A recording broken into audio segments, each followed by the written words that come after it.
बंधु माने आजिर एही कार्यक्रम को आपण मानक स्वागत। आजिर एही कार्यक्रमटी सिंह राशि व्यक्ति विशेष मानक पई बहुत गुरुत्वपूर्ण अटे। आजिर एही वीडियो रे आमे माने जानिबा 2024 मसीहार अंतिम मासटी अर्थात डिसेंबर मासटी सिंह राशि व्यक्ति विशेष मानक पई किपरि रहिबो। सिंह राशि मासिक राशिफल उपरे आलोचना करिबा। सिंह राशि व्यक्ति विशेष मानक पई एही डिसेंबर मासटी किपरि रहिबो। तेबे संपूर्ण रूप से आमे ए विषय विस्तार रूप से आलोचना करिबा। सिंह राशि व्यक्ति विशेष मानकर स्वास्थ्य, शिक्षा, प्रेम जीवन, वैवाहिक जीवन, भाग्य, क्यारियर एवं व्यापार वाणिज्यर स्थिति किपरि रहिबो एही डिसेंबर 2024 रे से विषय विस्तार रूप से आलोचना करिबा। नवग्रहंकर स्थिति मध्य देखिबा। नवग्रह केउं प्रकार फल प्रदान करिबारे सक्षम हेबे। यह सहित अशुभत्व प्रदान करुथिबा ग्रह मानक पई किछि विशेष प्रतिकार मध्य जानिबा।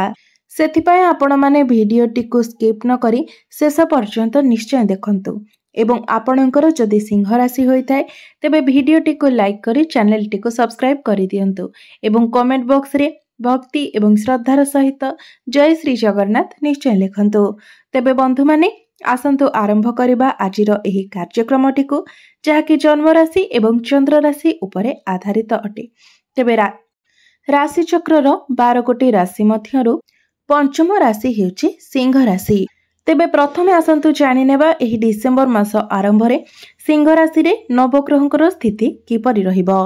तो सिंह राशि राशि स्वामी अटंती सूर्य एवं सूर्य आपणक कुंडलीर चतुर्थ भावरे बुधଙ୍କ सहित विराजमान अछंती। आपणकर द्वितीय भावरे विराजमान अछंती केतु। आपणकर षष्ठ भावरे विराजमान अछंती शुक्र। सप्तम भावरे विराजमान अछंती शनि। अष्टम भावरे विराजमान अछंती राहु। दशम स्थान रे विराजमान अछंती गुरु एवं आपणकर द्वादश स्थान रे विराजमान अछंती मंगल। तेबे सर्वप्रथमे आसंतु जानि नेबा आपणकर स्वास्थ्य किपरि रहिबो एही डिसेंबर 2024 रे।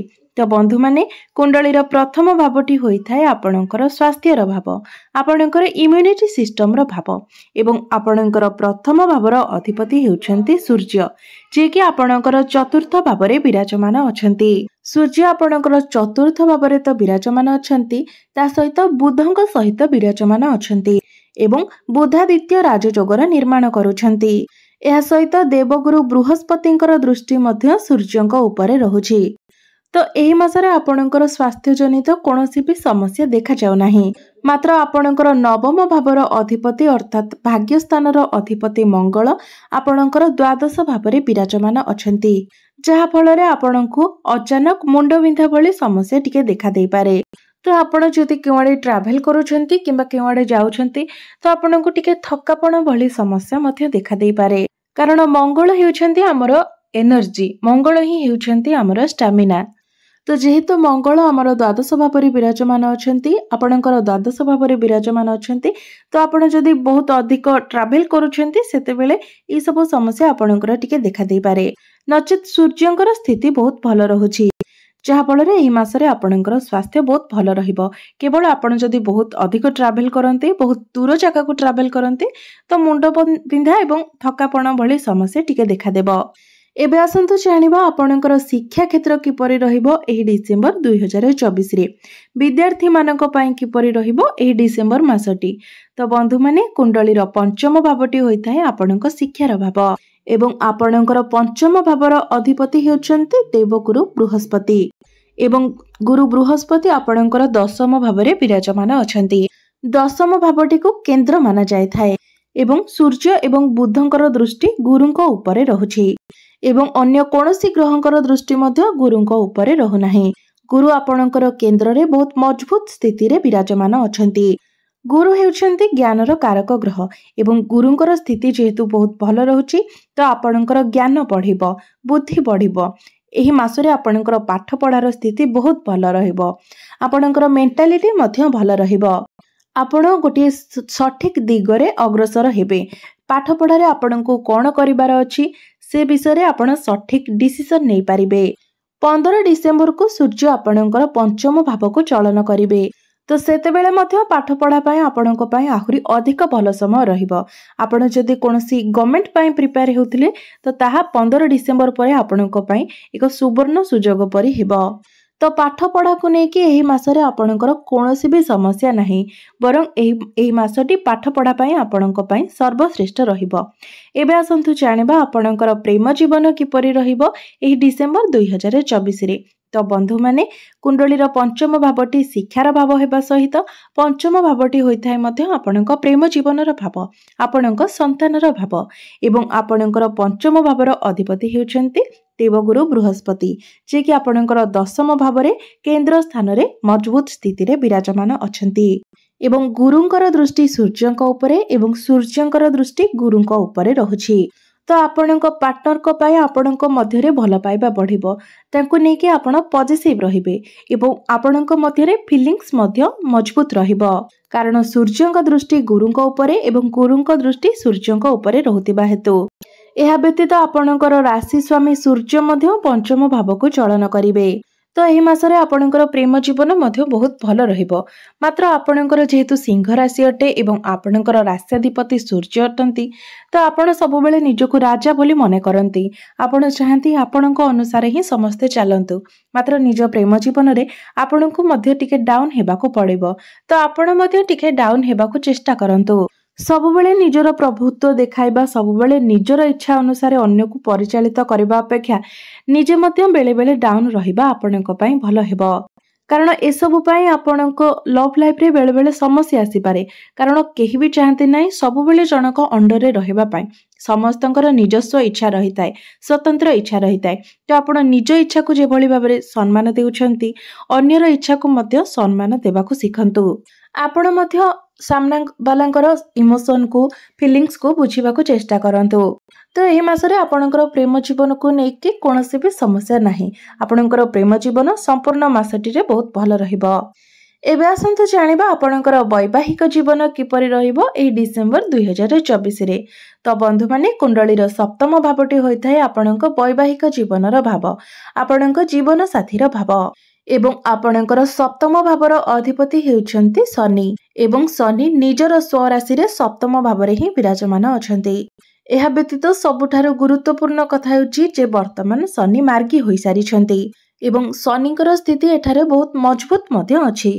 मंगलंकर दृष्टि मध्य आपणकर सप्तम भाव उपर को पडुछि, जहा फଳରେ आपण आपणकर लाइफ पार्टनर को मध्यरे टिके क्रोध एवं जिद्दी स्वभाव देखिबाको पाइबे। मात्र जदि आमे आपणकर वैवाहिक जीवनर कथा हेबा तो वैवाहिक जीवन रे कोनोसी प्रकारर भी समस्या देखा जाउ नाही, कारण शनि निजर स्वगृह रे ही विराजमान अछन्ति एवं जेतेबेले कोनोसी ग्रह निजर स्वगृह रे विराजमान थांती सेतेबेले से निजर स्वगृह को केबे भी खराब करि न थांती, सेटारे से आपणको अधिक शुभ फल ही प्रदान करिथांती। तो शनि निजर स्वगृह रे विराजमान थाई आपणकर वैवाहिक जीवन को तो भल बनाइबे, या सहित आपणको किछि भल प्लानिंग मध्य देबे, जहाँ आपणकर परिवार सहित केवाडे बुलिबाको जिबा पई हेउ किंबा निजर फैमिली प्लानिंग हेउ आपण किछि ना किछि भाबिबे। एबे आसंतु जानिबा सबुठारु महत्वपूर्ण विषय वस्तु आपणकर भाग्य, क्यारियर एवं व्यापार वाणिज्यर स्थिति किपरि रहिबो एही डिसेंबर 2024 रे। तो बंधु माने कुंडलीर नवम भावटी होइथाय आपणक भाग्यर भाव एवं आपणकर नवम भावर अधिपति हेउछन्ति मंगल, जे कि आपणकर द्वादश भावरे विराजमान अछन्ति एवं मंगल द्वादश भावरे दुर्बल अवस्था रे मध्य अछन्ति। तो बंधु माने जदि सेतेटा किछि आवश्यकता नाही तो एही मासरे आपण किछि बड़ इन्वेस्टमेंट करंतु नाही। जदिओ आपणकर राशि स्वामी मजबूत स्थिति रे अछन्ति, मात्र आपणकर भाग्याधिपति दुर्बल अवस्था रे अछन्ति, सेतिपय एही मासरे आपण कोनोसी भी बड़ कार्य रे हाथ दियंतु नाही। तरबरिया भाबरे एही मासरे आपण कोनोसी भी डिसिजन नियंतु नाही किंबा कोनोसी कार्य करंतु नाही। जदि पारिबे एही मासरे शुभ मंगलिक कार्य को मध्य आपण स्किप करबा पई चेष्टा करंतु, नचेत आपणकर जातक को कोनोसी भल ज्योतिषं को देखांतु, कारण जेतेबेले भाग्याधिपति दुर्बल स्थिति रे थांती सेतेबेले प्रत्येक कार्य रे किछि ना किछि बाधा विघ्न सृष्टि होइथाय। जो कार्य आपणकर 2 घंटा रे होबार थिबो सेही कार्य को आपण 2-3 दिन लागि जाय पारे।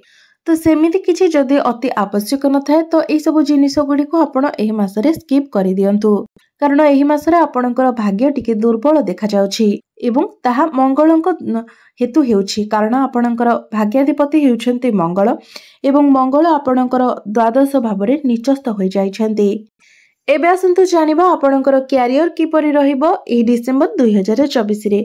तो बंधु माने दशम भावटी होइथाय आपणकर क्यारियर भाव, कार्यक्षेत्र भाव एवं चाकरी भाव एवं आपणकर दशम भावर अधिपति हेउछन्ति शुक्र एवं शुक्र आपणकर षष्ठ भावरे विराजमान अछन्ति। 28 डिसेंबर को शुक्र आपणकर सप्तम भाव को चलन करेबे। तो बंधु माने शुक्र षष्ठ भावरे निजर मित्र गृहरे विराजमान अछन्ति। तो बंधु माने एही मासरे आपण कार्य गुडिक करिवे एवं बहुत सहनशील भावरे एवं सचोट भावरे कार्य करिवे। गुरु मध्य जेहेतु शत्रु गृहरे विराजमान अछन्ति तो शत्रु माने मध्य एही मासरे आपणको टिके हैरान करि पारंती। आपण निज काम को नेकी जेते सीरियस रहिबे आपणकर शत्रु माने आपणको सेते अधिक ईर्ष्या करिवे कारण शुक्र आपणकर षष्ठ भावरे विराजमान अछन्ति एवं षष्ठ भावटी होइथाय रोग ऋण एवं शत्रुर भाव एवं एही मासरे आपण जे कार्य करिवे आपणको से कार्यर आउटपुट जेतिकी मिलिबा कथा सेतिकी आपणको मिलिबो नाही। मात्र एमिति नहे जे आपण काम करिवे नाही, आपण एही मासरे काम करिवे कारण सूर्य मध्य केंद्र रे विराजमान अछन्ति, गुरु मध्य केंद्र रे विराजमान अछन्ति। तो आपणको मध्यरे मैनेजमेंट स्किल्स बहुत भलो रहिबो, आपणको मध्यरे कम्युनिकेशन स्किल्स मध्य भलो रहिबो, आपणको मध्यरे ज्ञान रहिबो, बुद्धिमत्ता मध्य रहिबो, आपण प्रशंसार पात्र मध्य हेबे, आपण निज कार्य को नेकी प्रशंसित हेबे। मात्र आपणकर शत्रु माने आपणकर आख पाखरे ही रहिबे एवं आपणको समस्या रे पकाइबा पई चेष्टा करिवे। मात्र एसबुर आपणको ऊपर सेते किछि अधिक प्रभाव पकाइबा नाही। तो एही मासरे आपणकर क्यारियर 70% भलो रहुछि। मात्र मने रखिबे आपण आर्गुमेंट ठारो दूरेई रुहंतु, कोनोसी भी आर्गुमेंट चक्कर रे आपण पडंतु नाही, निजर कार्य को मन देकी आपण करंतु। जो मानक निकटरे कोनोसी चाकरी नथिला एवं चाकरी पय आपण प्रिपेयर होतिले तो ए मासरे चाकरी मिलिबार बहुत अधिक संभावना रहुछि कारण गुरु भल स्थिति रे अछंती, सूर्य मध्य केंद्र रे विराजमान अछंती एवं शनि मध्य भल स्थिति रे अछंती। तो एही मासरे आपनको चाकरी मिलिबार बहुत अधिक संभावना रहुछि। तो आपण निजर चेष्टा जारी रखंतो। एबे आसंतु जानिबा आपणकर व्यापार वाणिज्यर स्थिति किपरि रहिबो एही डिसेंबर 2024 रे। तो बंधु माने कुंडलीर सप्तम भावटी होइथाय आपणक बिजनेस रो भाव एवं सप्तम भावर अधिपति शनि सप्तम भावरे ही निजर स्वगृह रे ही विराजमान अछंती। तो बिजनेस को नेकी एही मासटी आपणक पई सर्वश्रेष्ठ रहिबो। आपणकर डेली इनकम रे ग्रोथ आसीबो एवं व्यापारर कारक ग्रह बुध मध्य आपणकर केंद्र रे विराजमान अछंती। तो बिजनेस आपणकर एही मासरे बहुत भलो रहिबो।